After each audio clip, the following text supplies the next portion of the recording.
Hey y'all, welcome back to the ranch. I'm Jared Paul, and it is another cold and rainy day this early October.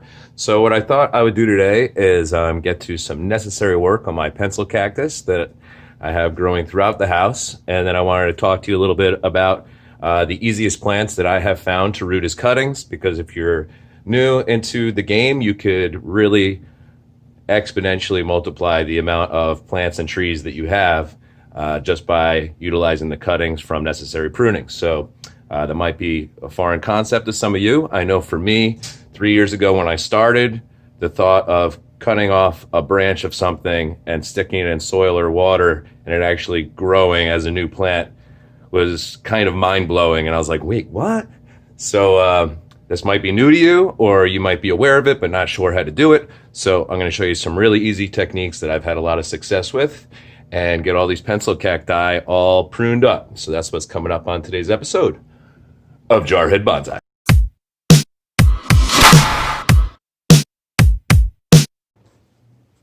All right, y'all. So here I have some of my larger pencil cactus.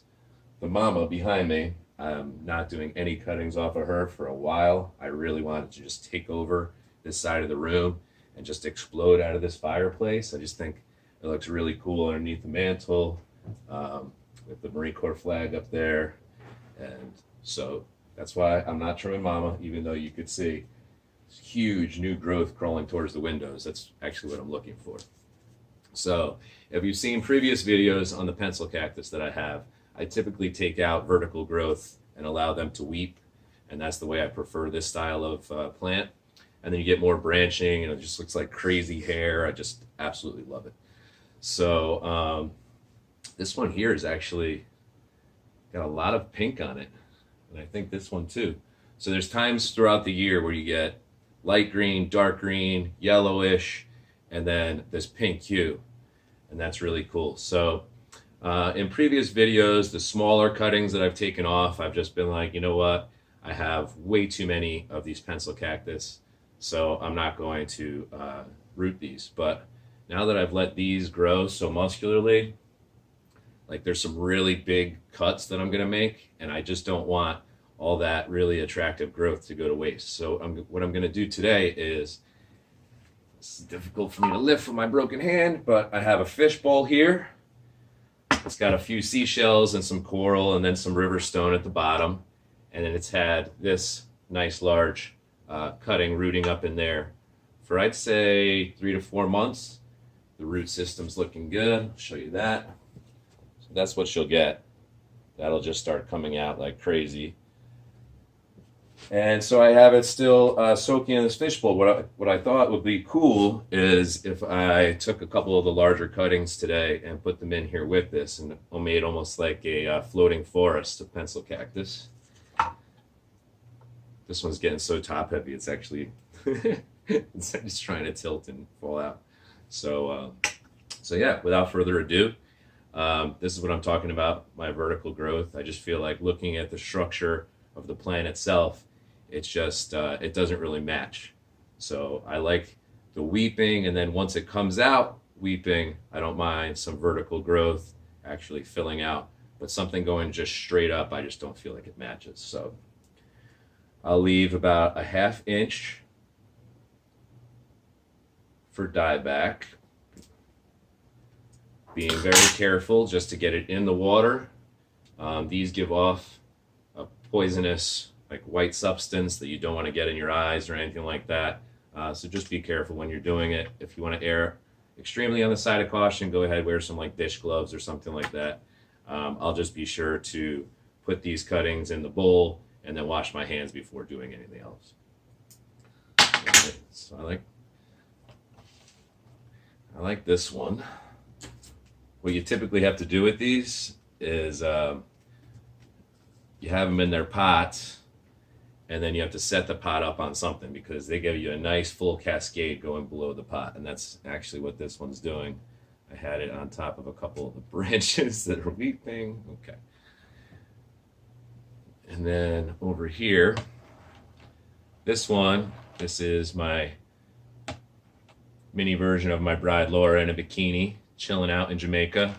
Got a little note in a jar that says one love, a few shells, and some coral. These just make me think of the beach, so down in the Caribbean. So that's kind of where I take the theme of the plantings. This one I might have to take a little more off. So that's a nice big cutting here. Once again, leaving a little room for dieback. If you're a beginner, you don't know what the heck I'm talking about, what dieback is. Dieback is when you make a pruning or a cutting and that branch itself dives back literally about a ½ inch or ½ inch, and if you do it too close to the joint that you're cutting at, you can end up losing all the other branches. So that's why you want to just err on the side of caution. And if you think that it doesn't look aesthetically pleasing, once it dries out and you see what part dries out, then you can go ahead and take that part off. But always err on the side of caution with your cuttings. So this is filling out this fishbowl nicely, and it's actually going to hold my other cutting in there better. So I like that. Get down in there. There we go. And now you don't have, there is rooting hormone powder out there, and I've used that on more difficult trees and stuff to grow as cuttings, but you don't really need it with these plants. Just some nice clean water and you're good to go. There's one on here that I'm going to take out that I'm not going to save as a cutting. It's just a little baby, and I have so many already. That's not that big a deal. I actually shipped a few of these out to broskies out there, and my buddy Scott Winard at Let's Do Bonsai, his survived. He's out in Sheffield, England. So they even do well, you know, through the mail.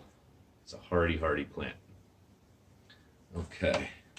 Now I'm really into bonsai, obviously, jarhead bonsai. If you've watched my channel, you've seen that. But gnarly house plants and accent plants, I have a ton of those as well. I don't discriminate. If you can grow it, I pretty much love it. All right, this one's going over across. I don't like that. Typically, after you do a pruning on a plant or a tree, it's not going to look its best at that point in time. You're pruning for the future. You know, so if you're thinking, oh man, he took out so much of that growth, you know, it kind of looks gnarly right now. Look, yeah, that can happen. But this one, I wanted to mimic after Laura's hair. She's just got this long, crazy hair. I'm absolutely obsessed with it. And ironically enough, the pencil cactus really reminds me of that gnarly, crazy hair. Actually, I'm not going to use the word gnarly for my wife's hair, so we'll take that one out. Just wild and crazy. We got another large one here. It is coming out sideways, but it's just way too dominant for the rest of the tree, so I'll take it back. Boom. And add that to my fishbowl.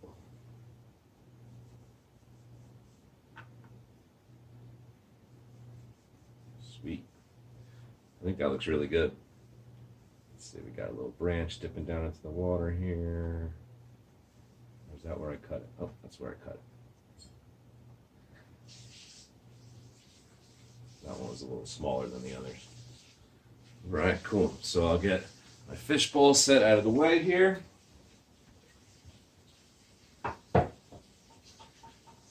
Let all those continue to get happy and hang out together.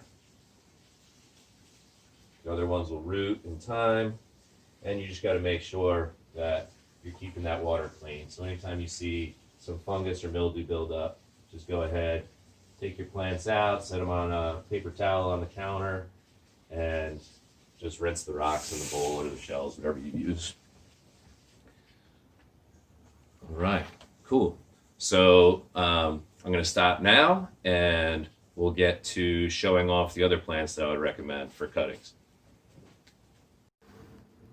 All right, y'all. So pencil cactus cuttings, boom, you saw that demonstration video. I just want to show you some other plants that are really easy to root and replicate. So this is my Jade Bonsai. So when you prune the branch on these, I like to have just like a little handy tray of soil around, and you just plop them down right into the soil like that. Eventually, they'll grow roots, and you start to water them. But until you see them starting to take hold and root, you just want to mist them with some water, because otherwise the base of the jade plant will rot before it grows. So these are all individual plants, all grown from cuttings from a pruning that I had to do necessarily anyways.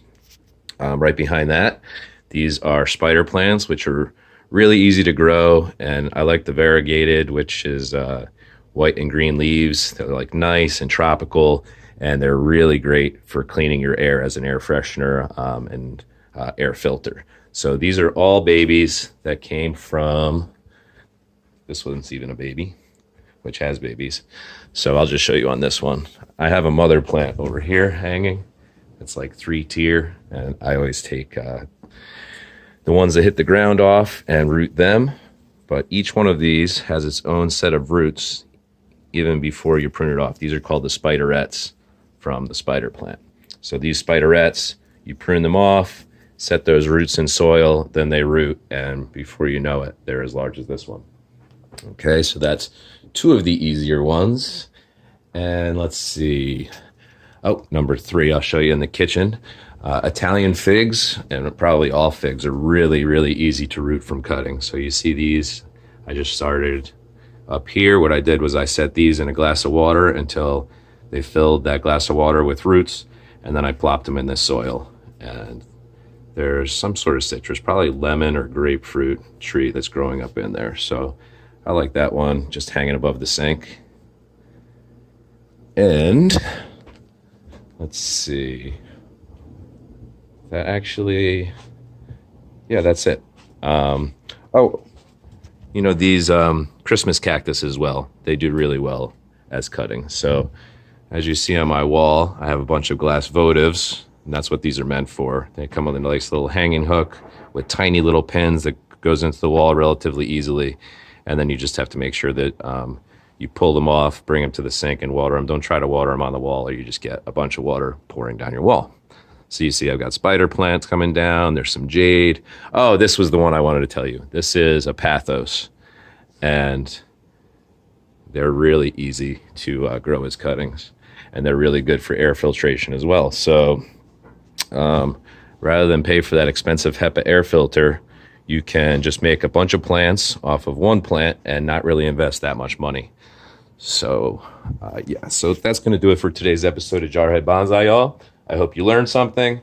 I hope you enjoyed the content, and I know I really enjoy putting out all these videos.